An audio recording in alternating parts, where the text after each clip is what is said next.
Hey everyone, come see me out on the road.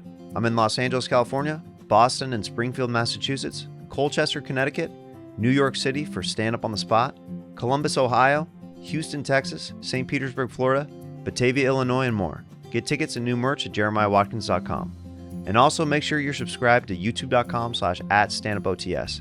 New episodes of Stand Up on the Spot drop there every other Monday. Thanks so much.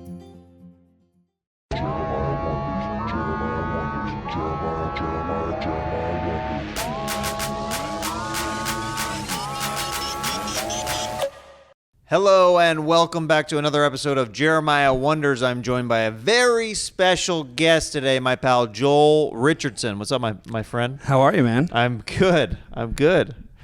You're one of the few comics that has been at every location. You came during the pandemic for outside venue in between Christmas and New Year's. Uh-huh. You were holding the microphone, freezing to death, coming from California. Yeah. That was quite the experience, that show. Temporary location when you came with Stevie. Yep, we did Scissor Bros. Lost his tooth. Oh, dude. In a cheesesteak. He's covering so much. Let me get into this. So Joel is the Joel behind Soul Joels. You have, over the years, cemented yourself as a fixture in the comedy scene. And you're known by everybody who talks about you or mentions you doesn't have a bad thing to say. So that's something to your credit that you should be proud of, that you should wear that as a badge, because in the comedy scene, you know, it takes a minute to get known as somebody that people are like, can I trust this guy? Is it cool? There's so many bad people out there. It's nice that I'm one of the good ones. Yes. Yeah. It's always a relief when I know that I'm going to be coming out this way to Soul Joel. So I'm always like excited to do shows out here. Thanks. And we're doing this right now. We're set up basically during the day before we do our Friday night show. Yeah. So I was like, let's do it on stage. We'll grab some lunch afterwards, and then we'll have a freaking awesome show. Yeah. But that pandemic show, let's talk about that first. Yeah. That was the first time where I came out. We had met like very loosely, maybe through some messages and stuff like that. Yep. But we hadn't, I didn't know you yet. Yeah. So it was like my agent hit me up with this gig. He's like, hey, like I told him, I was like, I'm down to do gigs during the pandemic. Yeah. Like I'm down to travel. I'm down. Like I'm still down to get out there. And I came out here, and that's actually one of the first times Jordan Jensen and I couldn't figure out how we originally met each other. And it was through Oh, really? Soul Joel's. Oh, okay. So Brendan, I hit him up, and he's like, I can bring a friend with me that she's very funny and she can do time. And they ended up being crazy late to the point where I was like, they missed their turn. They missed their turn, like on the turnpike or whatever, and it caused like one turn was like an extra 40 minutes added, so they could like circumvent, like to get around it. And Jordan and I kept being like, where did we, like, you feel, or seem familiar, like we were doing some festival, and then like we finally put it together and like, you were the comic that was crazy late on my show. That's so yeah, because cool. we weren't friends yet. Yeah. That's cool. I didn't realize that. Yeah. So, and then from there, I've done a bunch of the B&Ians, and she's done Stand Up on the Spot, and yeah, she's one of my favorite comics and people just in general in the game. But yeah, we met through Soul Joel's, through Brendan being like, I have a friend that like has a car that we can do time. Like we can all like go out there. I was like, great. I love it. It's so funny to watch like the journey of that, like how it evolves, and you know, Dude. She's blown up. You've obviously keep blowing up in different directions. It's cool. It's cool that you know, the goal is for all of us to grow together. It's like, it's awesome to see, dude, you started your club like literally like an outside tent. Yeah. So to paint the picture, it's freezing cold out. Like we're talking like legit cold. Yeah. You could see your breath. See the breath. I was wearing gloves on stage. Yeah, which should never happen. No, it's a little distracting. I'm wearing my bright red Chiefs gloves. that are letting them know where you're from. Yeah, letting them know. You gotta let PA know I'm not from there. Yeah, they love that. Yeah. By the way, they love it. They love my Chiefs jacket I'm wearing. Yeah. And it was so cold at one point that you guys had heaters on the audience and on stage where I started to lose the feeling in my feet a little bit. And I had to sit down on stage, start telling jokes, and I put my foot up next to the heater, and I was doing crowd work and dumb riffing or whatever while my foot is up next to the heater, to the point where my shoe started to smoke and catch on fire. Never more relieved to see the light. Yeah. I was like, okay, we did this. That was an experience. We did it. Yeah. No hang afterwards. You're like, let's just get out of here. Go get warm. It was one of the few times where like Brendan and Jordan were like, yeah, I think we're just going to drive back. It's pretty cold. Like that's the one thing over the pandemic I missed was the comic hang. Because that's sometimes just as fun. Yeah. It was, that was a bummer for sure during the pandemic where you're like, dude, I just want to hang out in a green room, and it's like that was like the opposite of what was going on. And you're like, no, we need, like, everybody needs the 6 feet apart thing and all that. And James Mattern, he hosted that night. Yep. And killer. I mean, he's like literally, if you don't know who that guy is, he's like a hosting legend in New York that he did the show for us, and got him in a great place, and he kept I think we threw up a guest spot before they came to stall for Brendan and Jordan coming. Right. And he's like, "What do you want to do, baby? We cutting your sets, or what are we doing?" That's exactly how you nailed his cadence. That's exactly how he talks. Yeah. Makes you feel at home. And he was living with me for a while. Like he would live like 3 out of 4 weeks during the month, and then go back to New York. But because he was living down here, he made anybody, whether they're from LA or from New York, feel comfortable, because they knew like the host is underrated in a lot of spots. Like you don't realize that's so important to the show. I'm sure you know just by doing stand up on the spot. My job for stand up on the spot, what's hard is the audience isn't the people at home who watch the show.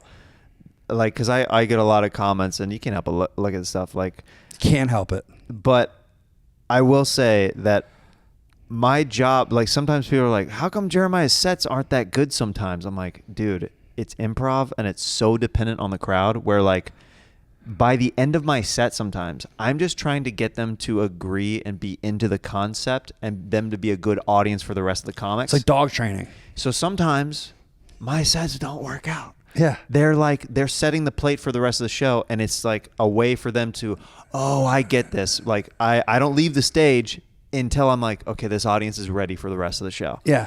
And James is so good at making audiences feel comfortable and ready for comedy. And that's why he's like such a good host. And that's what you try to do as a host, is make people ready for the show. They feel comfortable and they feel like they're in good hands. Because the last thing you want is going to a show and somebody comes out on stage and the audience is nervous for this person. Right. Dude, the amount of shows that you do, I can't even believe that you remember all those details. But I always say, you never remember the shows that go perfectly. Like the chaos is what you remember. For the most part, yeah. It's usually, And there was a lot of memorable moments in that show. And how did that come about when you first started doing this venue? Because you did it as an alternative, basically to get people out of the house during the quarantine, like with Soul Joel's. So I opened up 4 months before the shutdown. And we went from 1 day a week to being open 5 days a week. And it was a small 140 seat venue, and it was great. But then the pandemic happened. You're like, really now? Yeah, you were starting to get a little bit of momentum. Yeah, momentum. And so we went outside right next to the building where we started. And that's where we... and everything just evolved, doing outside shows. And then we built the Dome when we're like, oh, COVID numbers are spiking. And everything just kind of evolved from there. But then they started developing townhouses there. So we had to move. And that's why I went temporarily to the place that I had Scissor Bros. And we were there for 7 months. And then we ended up here 1 year later. It's just wild, man. It just always feels like the comedy business, you're fighting something. You know? Yeah, but I'm very excited actually to perform here later tonight. Like when I walked in the room, I was like, okay, this is gonna be great. Yeah. The acoustics. So it was built in 1931. So the ceilings and the floors were all built because you could in the ballroom. It's the largest ballroom east of the Mississippi, and the floors and the ceilings were all built because you. That's a cool thing to be able to say, by the way. Yeah, and I didn't realize that until after I took over, man. It was That's awesome. kind of a big dick move to be like, it's the biggest ballroom on this side of the east of Mississippi. I was like, all right, I don't want to like put all my cards out on the table. Yeah, but I came in hot. Sorry. Yeah, no, I like it. Like I felt like we were in a different time period for a second. Right. It's the biggest ballroom this side of the Mississippi. Your stomping grounds. Yeah. So, but then 10 years ago, the former owner sectioned off the ballroom and was like, they wanted to start doing like conferences and stuff. But I took over. I'm like, it has those acoustics, but low ceilings. I mean, this is perfect for comedy. Yeah. And it cooks, man. It really, like, the audiences, the energy, everything. It's great. Yeah, we did another reason why the Soul Joel's episode of Scissor Bros that we did, dude. It got taken off YouTube, by the way. It was, and then it came back on. I don't know if you knew that. Well, I know why. So, so let's get into that. So coming in hot 3 times. Another memorable show. Yeah. Another memorable show.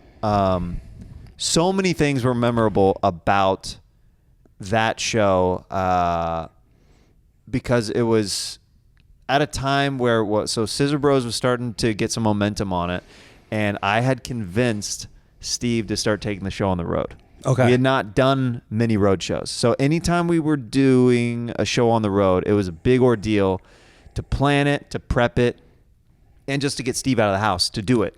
So like, I'm like, hey, this is like, I've worked with this guy before. Yeah. He's a good guy. Yeah. Like he's like, well, I've never been to Pennsylvania before. Like, yeah, let's do it. Yeah. So we come out here, and Stevie had a lot of firsts on that trip. I think he saw snow for the first time. Yeah. Confirmed. Joel got to witness that with his own eyes. Yeah. And also on the ride to the venue, if you watch that episode, Steve lost a tooth on the way to the show. And I cannot tell you how happy, confused, bewildered. I was dying laughing. I was like, shout out to Tony Lukes. Who loses a tooth? Who loses a tooth on the like delicious as an adult? Oh, dude, I love it. Yeah. I love it.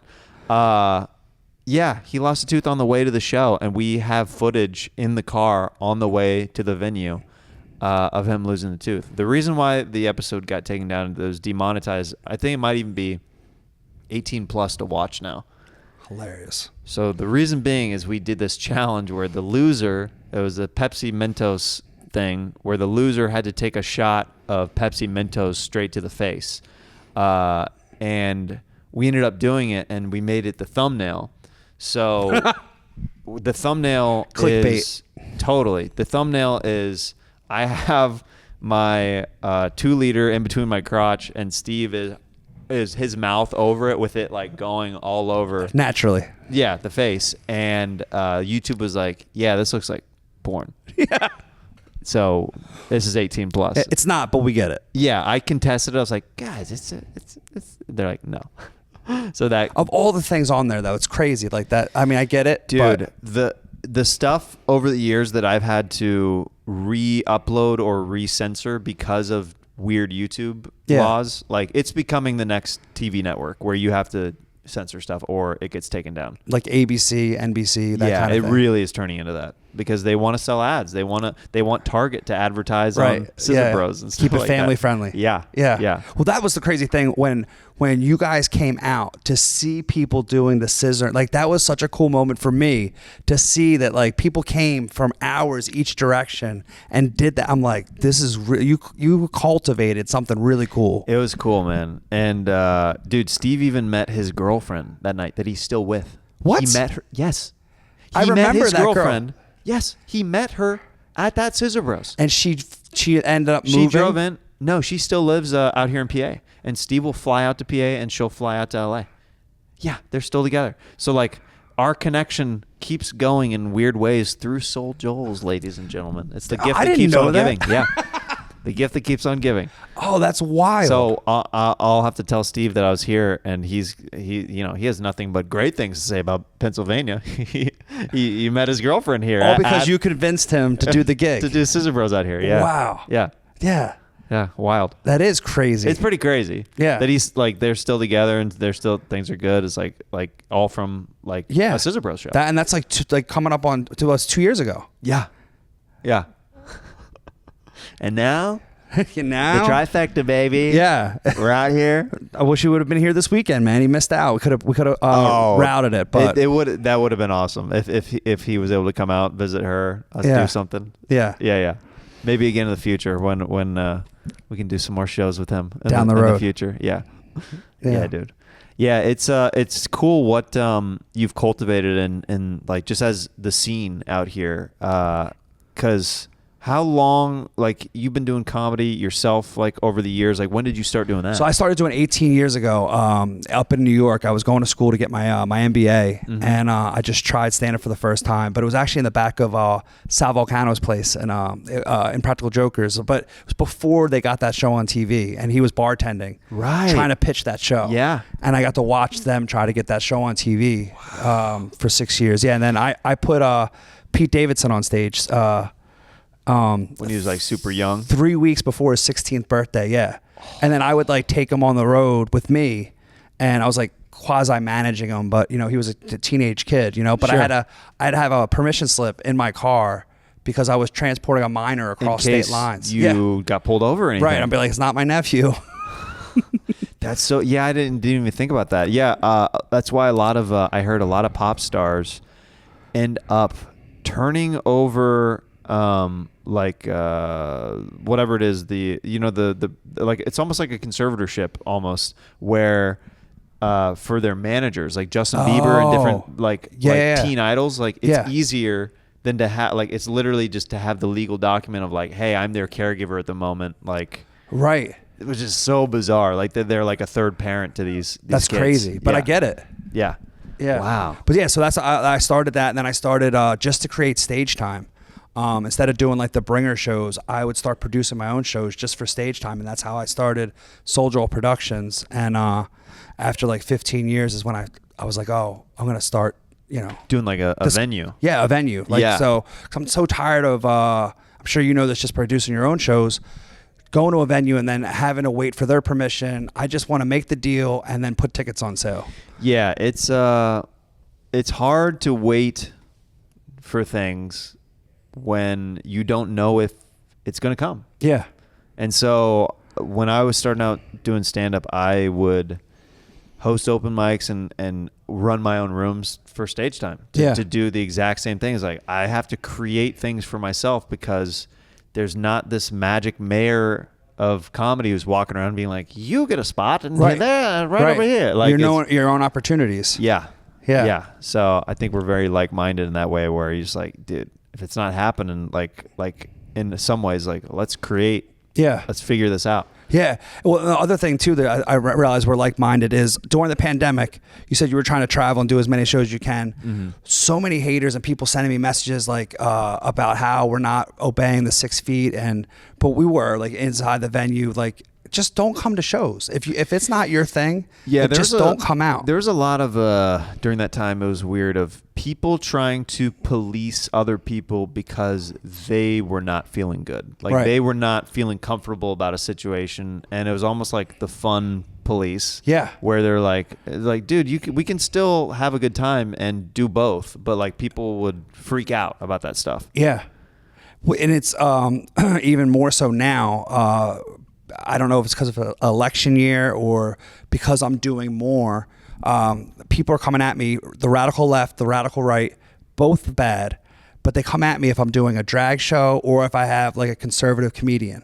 And I'm like, but you don't come to those shows for the opposite. Why does it affect you at all? Exactly. I don't get it, man. I don't get it at all. And it's because I consider myself a free speech venue. So I don't care left, right. I want to bring people together through entertainment, through laughter. Yeah.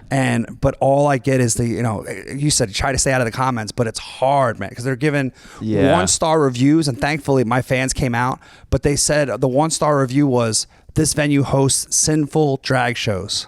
And I just talked to the cops. The cops said that when I first started doing them 2 years ago here, the locals would say that they saw a suspicious person in the parking lot. It's a man dressed as a woman. Dude, actually, and I haven't said that on any podcast, so you're welcome. But like, dude, that's.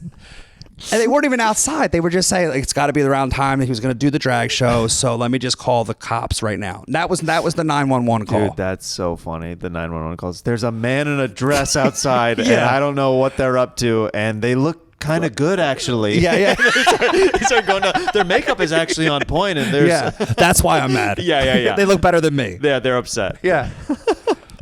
But just as a venue owner, like, dude, I get why some people fold. It's like, I'll never fold, but for just pressures. Yeah. It's a lot of ignoring, just keeping your head down and just focusing on the people who are wanting to support you and like-minded people that have your back and have your best interest. Right. 99% of the time, the person who made that call, they're not even going to any comedy shows. Right. They're not even ever planning on setting foot in this venue, even for if it was like their favorite comic. They're just not going to come out to the shows. They're not going to come. They're not, a restaurant we have, they're not even going to come get a meal or a drink. It's just they hate to hate. Yeah. And actually, that's why I love getting along with you too. Is like we've known each other years now. We haven't once talked politics, and like all your stand-up on the spot shows, you just have talented people. You surround yourself with good, creative people, and I prefer that. I get people sometimes actually that I've had some people be like, "I'm surprised you're friends with XYZ comics." Okay. Every once in a while, and I'm like, or I'm surprised you put that person on your show. And I'm like, they're funny. If they're funny, I don't care what their politics are. Right. Like, it doesn't affect me at all. Or your show. Or the show. It's like, there's going to be different flavors. Sit out this episode if you don't like it. Right. Come back. Right. There's going to be somebody who's more your flavor that you're going to love. Like, comedy is the most subjective thing ever. So it's like, okay. Like, if it's not just sit out for a second. Or even on that episode. Yeah. I guarantee you the comic after that person that you may not like, you're going to like the next comic. Right, because you post such a wide range of comic, and even on one show. Yeah. It's a great lineup. That's the goal. That's the goal with all the shows, is it to be like super eclectic, where my favorite episodes are the ones where it's somebody who I know that's been killing it for a long time. They're very funny, but the audience who is watching the show on YouTube are not aware of them for whatever reason. Right. And they say that they got introduced to them through that. Yeah. Like, dude, I love that. Ian Fidance is a perfect example. He was killing it for years, and he started he did some of the early stand-up on the spots, and people would be like, dude, I found out about Ian through your show. And like, to me, like, I love Ian so much. So like, that is super high praise, because he was going to get found for those people through something eventually, but like, it's cool to be like, oh, cool, well, the show's doing its purpose, like it's serving. Semi-launch, well, at least not launching, but to other people, like to a new platform. Ian, I created you. Listen to what Joel just said. Ian Fidance, I created your career. Your words. My words.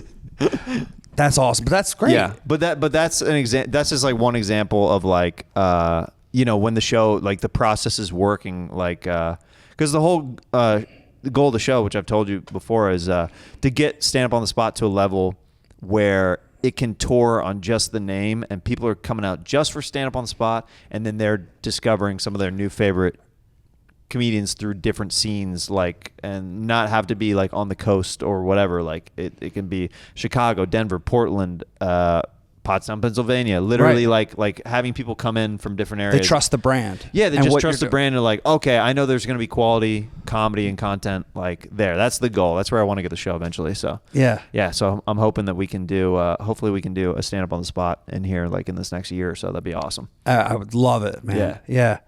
How do you deal with, because I know you say you try to stay out of the comments, but like when I get hate, like, how do you, because I didn't realize how strong it was that first time under the dome, you did the Q&A, and someone goes, how are you not moving to Austin? Like, people in their small vision, tunnel vision, like brain, couldn't figure out you're not going to twist, move. Yeah, what I would do during the pandemic, and some comics still do it, but I don't typically do Q&As like during the show, because like, a lot of the questions to me are things that I can talk to people about in line after the show. Okay. But I would do Q&As during the pandemic because because of the 6 feet thing, and I was trying, like my wife was pregnant at the time, I was like, I'm just not going to risk a Q&A, but I don't want the audience to think that I think I'm too good to talk to them after the show. So I was like, hey, I'm going to do a Q&A now. I won't be talking to you guys after the show. Right. I'm not selling merch or anything like that, but I don't want you guys to think like, I'm off. Like I don't want to talk to you. Like I love you and appreciate you guys for coming out. So I would do that and do these Q&As, and that was one of the questions, of getting. And people still ask me all the time, "Are you moving to Austin?" And it's like, I enjoy my life in LA. I like setting up there. But to go off of your question, how do you deal with that kind of stuff? Yeah, you just try to look at you try to that stuff be white noise and just focus on the positive people that are supporting you, that want to come out, and focus on them having a good time. Even though the comedians and all of us, when we see the one person in the room who's not having a good time, we tend to pull focus and be like, hey, what's going on? Like, and try to convert them over. Yeah. But with comments and stuff, I try not to engage with that kind of stuff. Right. At all. But every once in a while I will respond, kill them with kindness. That's really what my go-to is. Like, thanks for the comment. Like, like thanks so much for watching. Like, even if like Jeremiah is horrible at his own show, like that kind of stuff. I'm like, thanks so much for the feedback. Dumb stuff like that. Right. But it's like you're meeting a troll in real life, though. It's like arms folded, asking a question like that. Yeah, it's different at a stand-up show. It's hard for me not to try to convert them in real time, because it's such a good feeling. Like, if you get somebody who's like frumpy and frowning at the top of a show, and by the end they're smiling and clapping, woo! To win them over. To win them over is big. I love winning people over. Yeah, but you have that infectious energy, though. I try. But I'm trying my best. It's not easy. No, so yeah, it's sometimes like you have to psych yourself. I think that's where the performance comes in. Yeah. You sometimes have to psych yourself up. I think it's good to be, obviously, you want to be real and have people see both sides of you. But sometimes it's like, dude, you gotta our job is to make other people happy and forget their problems. Right. Sometimes it's not about them. You got to keep hearing our stuff down. Yeah. You're like, oh, my wife's pregnant. You're like, not now. Like, I can't worry about that. Right. Exactly. Trying to put food on the table. Sure. Your future family. And during the pandemic, it's like I was so afraid that I was gonna get my wife sick from me traveling. And that would be on your mind mentally. It just feels so bad. So like, that's why I was like, took the precautions. I'm like, I'm gonna do it this way. But you had a second kid now, and the new photo shoot. Talk about weird. Oh, that was. I mean, I'm happy for you, buddy. No, so he's referring. You had clothes on. I barely. And it's funny the reaction. So that's a repost from. We did that photo shoot with my firstborn. Is from that photo, and I reposted it because this the way the internet works. Sometimes people don't see it. But it's me crouched over in a turtle costume with my newborn baby. We're both naked, and we just have turtle shells on our backs and little beanie hats. And people, it's so funny. Like, even though they follow me and they know I'm a comedian, people are like, "This is like too much. Like, you should take this down," or something. Yeah, well, that's why I said that, because I thought it was cute, but it's like, but people are. I'm like, they're losing their mind. They're like, this is gonna embarrass your child. I'm like, don't you think I'm doing it for that reason? It's a joke. Yeah. This isn't like one of those like Gerber baby photo shoots that I was trying to be like, this is my special moment with my special boy. I'm like, I'm parodying all of that. Just because you're a comic doesn't mean you like it's your words, but you're doing that. A picture's worth 1,000 words. Sure. That's why you're doing it. Here you go. Here you go. Take it. Take it or leave it. Or leave it. Yeah, a lot of people wanting to leave it. A lot of people wanting to leave that one. That's what happened with that piece of art. Yeah. My buddy who shot that, Van Corona, it was such a weird, funny shoot. One of the best photographers in LA. There's a handful of guys in LA that over time that worked with that. Matt Masisco, another one. Troy Conrad.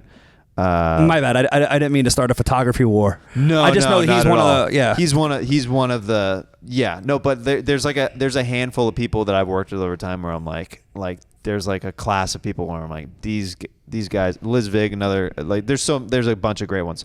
But Van we had over, and I was like, dude, I gotta talk with you to see how comfortable you are before we start shooting, because there's a really good chance you're gonna see my penis and balls like before we start shooting this, because I was completely naked, and that's the only way to do that photo. You can't. There's gonna be some moments. Yeah, I'm like, when I because I was crouched with my knees tucked under myself, dude. You can only be in that pose for so long before you're like, gotta stretch it out, and between my the eyes shots, are up here. yeah. But it was a very silly, fun shoot. How's being a dad changed your stand up or podcasting?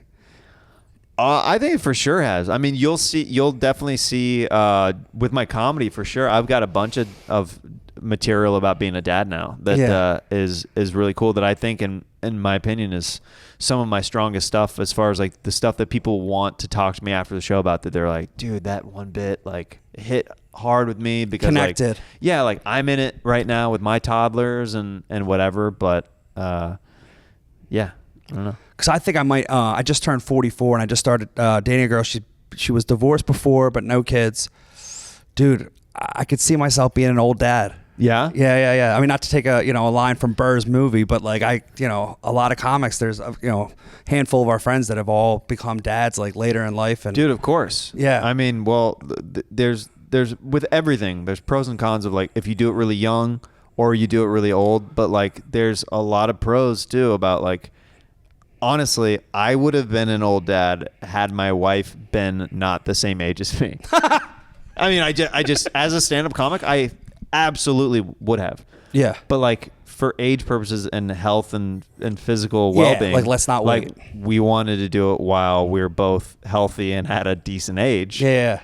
But I would totally go that route if that's your thing. Let's put things on hold for a year or two, right? Well, that's the thing. As comics, like we're like, we don't need to rush into this. You're like, I might open another venue. I love you. Yeah. You're here. I'm here every night. I come home to you. Yeah. It's a different mentality. Oh man, it's brutal. I mean, but this for you, Soul Joel's has had to feel like you've raised a kid over the years. Absolutely, and that's all I always said, and that's why I was content being an uncle. I'm like, because this has been my baby and it's been cultivating. You just can't ever put your foot on the gas, because I'm like responsible for all the employees and everything else. And that's a lot of pressure when you have people actually depending on you. Yeah. I have a wife and 2 boys now who like we're depending on each other. We're a unit. When you have a staff, that's a lot. Yeah, and they have families and everything. They have families. Yeah.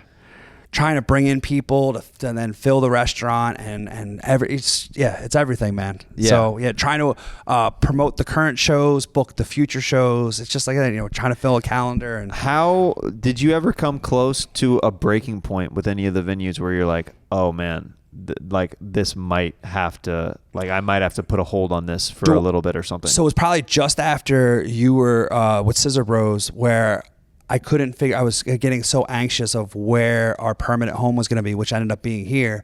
It was like I went to like 30 different venues and trying to figure it out, and for whatever reason it just didn't work out, and I'm like trying to fit a round peg in a square hole, even though I didn't want that to do it. But then this place finally checked all the boxes. Yeah, that was probably my breaking point. I'm like so depressed, and the last 3 deals fell apart, but it was for a reason. It was because I was meant to be here, but it was rough, man. It's hard while you're in it though to know why things aren't falling into line. Right. It's really hard to have perspective when you're in the thick of it, until you realize once you're out of it, you're like, that just was not meant to happen. Would have been a money pit, or just wanted like, like this acoustically and like energy wise, this venue is perfect for comedy, and I was going to try to have to force it or make it happen with a couple other places, and like you said, I'm just glad it didn't work out. Yeah. It's cool that you were able to keep a temporary venue going while searching for where we're at with the home of the club now. Because you were talking about it off camera, it's like trying to post content and stuff like that. If you're not doing shows and you don't have anything to post, like you can only do so many Throwback Thursdays. You're like, dude, are you doing shows now? Does this mean you quit? Right. Like, what's happening? Oh, well, that's always a weird thing with anything, with podcasting, with stand-up, with anything. If you're not constantly in it, then it fades away, where people are like, oh, they're not serious about it. That's the last, for me, that was always like a fear of mine, like within comedy, is like, I never want people to think that I'm not serious about this, that I'm not giving my all, that I'm not putting my heart into whatever I'm doing. And that hasn't been a problem for me over the years. People are like, okay, Jeremiah, we get your... Well, if anybody sees you behind the scenes, man, you're very serious. I mean, you're wearing so many different hats. Yeah. My goal in the next few years is to kind of bring light to that, where I'm directing more of Friends specials and stuff like that. Like really? It's just like it'd be like a fun thing for me, like on the side, that I want to, because I already do it so much for all the stand up on the spots and the different shoots that I do, that there's some really funny friends that I really believe in, that I'm like, I want their content to look a certain way, because their talent is up here. Now I just want the tech side to come up for them. Right. You're going to stop wondering. You're going to start presenting. Hey, I like this guy, man. This is a good guy right here. Yeah. No, I see it though. I mean, it only makes sense, especially with all those relationships, and you start growing. Yeah. You have such an eye for talent, and also what it takes to do all this part too. Yeah. If we can, I want to definitely, I'm working on, like some production company stuff with me and some buddies that we're hopefully going to launch in this next little bit, where we're going to start shooting some stuff for some people. So that's something that's in the works outside of the stand-up journey and all the other stuff that we're doing. Yeah. In the meantime, you got to put food on the table. Yeah. But I enjoy, like, honestly, like, a big part of being a stand-up, you're alone on the road, but it is always a relief when you have venues that you get to come back and do with people that you enjoy, because it's familiar, and it's almost like letting air out of this balloon that you feel like is about to pop sometimes, because you're like, I got to go here, and like, I don't know, like if the staff is going to be chill or cool or nice, like there's little things that you don't really want to think about as a comic, but like doing shows here, like I always like, I'm like relaxed. I'm like, it's going to be a good weekend, or going to be a good night. That means a lot. No, it's something that you've cultivated and created here over time with not just me, tons of comics. Yeah, exactly. Yeah, well, I always so I don't let the comics through a God mic or anything go up cold. I'm the one that goes up and introduces, and I always say, I'm like, we get the best comics come from New York to LA because we get the best audiences, so you give us energy, we give you energy right back. And that's stuff I actually learned from James Mattern, and like, that's important. It's huge. Yeah. It helps a lot. Yeah, for sure. And people realize that, and we always have security and stuff like that going around, making sure people aren't videotaping, but also like the minute we see a heckler, unless like obviously you're doing some sort of crowd interaction. Yeah. But if it's not like unprovoked, and we settle it down, and that's the audiences we get, and they realize like it's a treat to have someone like you here. So, and if you guys don't act right, it's gonna stop happening. Right. Dude, tell me about your book. We haven't even talked about that. Dude, thank you. Yeah. So a lot of people don't even know that I started as a comic, and my whole journey and how it all evolved. So because I launched it, published it the 4 weeks on the day of when the shutdown happened, and so I was like, if I don't do it now, I'm not going to do it. So I'll probably write another one or do something else. But it just needed to be said, almost like putting out a special. You're like, I'm done telling these jokes, man. Right. I just want to put this out here now. I want to put my story out there. Yeah, and I called it Not Funny, because if I was funny like you, I would have not started all this. You know what I mean?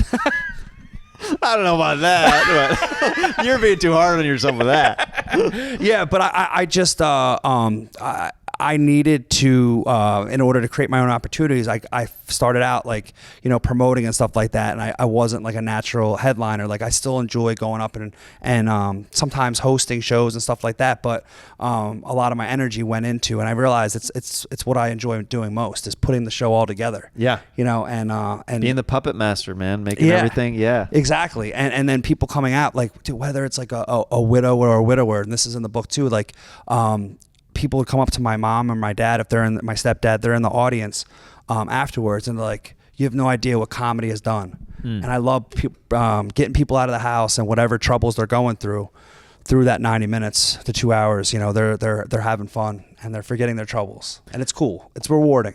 Yeah, my one of my favorite things that I like to say is I try to give people a mental vacation for 1 hour. Yeah, that's my goal with the show, is like, no matter like so when people are on their phones or whatever it shows, I always call it out. I'm like, stick with me. Yeah. Stick with me. Be present. Be present, and I guarantee you're going to have so much fun if you give yourself over to the idea of not worrying about your problems just for a little bit. Right. I'm not telling you to, like if it's an emergency, go take the call out there. But like, I'll see people, at clubs or whatever, like they're like on Tinder or something. I'm like, really? Swiping. Go do that when you're taking a dump. Yeah. Go do that like at home. Like you're out, like you're already out. Like commit to. My favorite thing to do is sometimes like I'll have to still go to stuff that I don't want to go to, like public outings or like a friend's thing that's not really my scene. But like I went to, my friend had a birthday thing at like an EDM concert, and I really that's not my scene at all. Right. But I gave myself over to it, and I got shirtless and was dancing with the people that were like going like hard, and it was so fun because like if you get out of your own way with a lot of stuff, you can open yourself up to having a great time. Yeah, that's all it takes. Yeah. But no matter what people say, like, oh, I'm a multitasker, if they're at all not 100% focused on what's going on stage, they're gonna miss the subtleties or the callbacks, of course, or anything that you don't realize. It's a listening party. Yeah. And if you're not listening to setup, you're not going to enjoy the punchline. Yeah, some comics are way more nuanced than others. And now me, I'm not a nuanced guy. I'm not. You'll get little nuances, but it gets like I try to, give it right to the crowd. You spell it out for I them. tried to. I tried to. Yeah. At least if my words aren't working, physically they're seeing the picture of what's going on. Yeah. So where can people find the book and stuff? Right now it's on my website on souljoels.com, or they can get it right on Amazon. Dude. Yeah. Easy. It's easy. Everybody has an Amazon account these days. Yeah. Go pick up Joel's book. Yeah, it's easy, man. And I appreciate it. It's help funding all this, Yeah, no, it's important. All that stuff like makes a huge difference. And I remember early on at that pandemic show, you were shooting something about what was that? So I was shooting a documentary. Yeah. You're in it. Yeah. And it's just I just felt like something was happening, and even like guys like Joe List and Mark Norman, they said they're like something's gonna come of this, and it ended up being our location here, But you could just I wanted to somehow document it, and love it or hate it, but it was just it's something that they can't take away. Those 2 years that we were doing shows, and it not only gave people something to look forward to, like the Dome. People thought it's like a symbol of hope, like things are gonna get better, but it gave them something to look forward to, but it also. Ian Finance, great example. He shared with me, which I didn't realize. It's like putting something on the schedule where they didn't have a lot of stuff outside of the Zoom shows. It gave them a self-worth of what, like, this is reminding of why they did it. Absolutely. I mean, when I had shows on the books during the pandemic, it was like, okay, comedy isn't over. Right. Comedy isn't dead. Like, because, dude, as comics, a lot of comics don't have other skills outside of this. That's why we're doing this. Yeah. So like when that hit, it was like a big like wake up call. Like, oh, I think that's why a lot of comics started to try to figure out their YouTube stuff around that time, because they're like, dude, this is my income. This is it. What if I can't leave the house? What if I can't? What if I'm stuck here? Yeah. So yeah, coming out to Soul Joel's and stuff like that was it's a very cool experience. To get to be like. During that time, I remember people back in LA, they're like, you're flying across the country right now for a stand-up show? I'm like, yeah. Yeah, the people that weren't leaving the house. Yeah. They didn't understand, dude. Yeah. You're flying. Yeah. Right now? Yeah. Really? Because that was when, and things that you forget about, but you actually made a video of you taking a COVID test to prove that you were able to fly. Oh, yeah. Yeah, you're like, no, I'm good, man. Yeah. I'm clear. Yeah. Yeah. It's, it's weird times, but I'm glad we're on the other side of it. And I'm glad that this is blossoming into an awesome, beautiful venue for comedy now in Pottstown. That time, we brought 55,000 people in that 16 months from over 30 different states. Dude. I'm like, I want people just 5 miles away to know that we're here. Yeah. People calling up and like, what airport should I fly into? I'm like, Dude, it's just crazy. I'm like, I can't Wow. get the local algorithms to work. I don't know how you found out about it, but I'm glad you're here. That's the beauty of podcasting and stuff. There's enough Yeah. people in the scene were talking about you and your show, like Yeah. on their podcast, where they're like, "I'll go to a 10 show." Like, Yeah, yeah. like I want to get out of that. Like this Dude, is crazy. It is great. Like guys like Jamie Kennedy, who's originally from here but living in LA, and he came here, and I'm forgetting the guy's first name that he had open up for him. But he said like guys in LA are talking about this, like you just said, and like to me that blows my mind. Oh no, it became like because like after I did the show, people were like, "Tell me about it." What they were like fascinated that it was going on. So I think that a lot of comics were in the similar boat as me, where they're like, "Well, like what is this? What is Soul Joel's? Like what is?" Yeah. It sounds weird. Yeah. He's a white guy. Cool. Okay. Yeah. I didn't expect that. Yeah. Big reveal at the end. Yeah. Yeah. I mean, that's the same with me. My whole career, Jeremiah Watkins. People always think I'm going to be a black dude. That's funny. I never even thought about that. All the time. Just because knowing you, but thinking about it. Yeah. You're like, oh boy, don't judge a book by its cover. Yeah. I come out. Hello, everybody. Hey. Hi there. Yeah. Not what I was expecting. Yeah. Well, dude, it's been awesome having you on the show. Is there anything that you'd like to plug coming up? I know, like I said, I can't endorse you in this venue enough. If you're in the Pottstown, Pennsylvania area, if you're in the Philly area, if you're in the Pennsylvania, you're also just a couple hour drive from New York to get here. Make this a spot where if you want to take a break from the city in New York to come out to the venue to catch some great comedy, they have the best headliners coming through all the time. So you'll see on their calendar, check them out. I'm sure some of your favorite comics are coming or have come or are about to come, and we're all coming. Just a few coming up. We got Joe Mackey, Christina Hutchinson, Bobcat Goldthwait. That's awesome. So it's great. Yeah, I'm really looking forward to it. We have a lot of exciting stuff coming up over the summer. Awesome. Yep. Well, follow Soul Joel's on social media, and like I said, check them out. And love you, brother. Glad we were able to make the time to do this. Yeah, love you too, man. Thanks for having me. Yeah.